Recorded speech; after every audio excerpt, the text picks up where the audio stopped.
মুখ্যমন্ত্রীর নির্দেশের পরই মালদায় ভারত বাংলাদেশ জমি অধিগ্রহণ কর্মসূচি শুরু। মুখ্যমন্ত্রীর নির্দেশের পরপরই মালদায় ভারত বাংলাদেশ সীমান্তে জমি অধিগ্রহণের প্রক্রিয়া শুরু।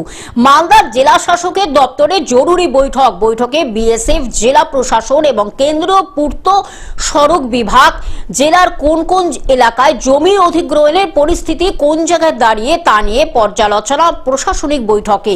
ঠিক আছে, একটা দেশ নিজের সিকিউরিটির জন্য সবসময় এই ফেন্সিং তো অনেক জায়গাতে আছে, কিন্তু আমি যে বৈষ্ণবের আমি তো 5 বছর বিধায়ক ছিলাম, ওখানে তো প্রায় পুরো ফেন্সিং হয়ে গেছে।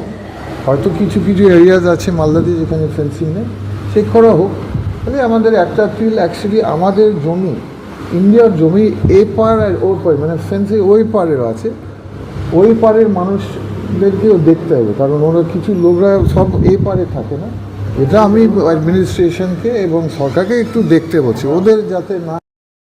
দ্রুত জমিজট কাটিয়ে অধিগ্রহণের কাজ শেষ করার সিদ্ধান্ত বৈঠক। এই বৈঠকে জমি অধিগ্রহণের রূপরেখা চূড়ান্ত করা হয়।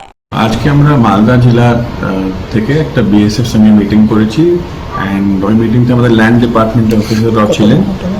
এই মিটিংয়ে আমরা ডিসকাস করেছি কিভাবে আমরা আমাদের পেন্ডিং ফেন্স ইস্যুকে শেষ করব অ্যান্ড পুরোপুরি ল্যান্ডটাকে আমরা বিএসএফকে ট্রান্সফার করে দেবো।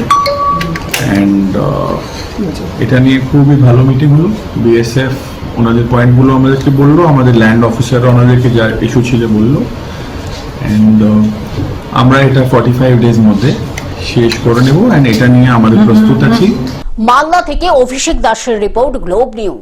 এখন থেকে গ্লোব টিভি দেখুন আপনার স্মার্টফোনেও। গুগল প্লে স্টোর অথবা অ্যাপল স্টোর থেকে ডাউনলোড করুন গ্লোব টিভি লাইভ অ্যাপ। এছাড়া জিও টিভি অ্যাপ থেকে দেখুন গ্লোব টিভি লাইভ।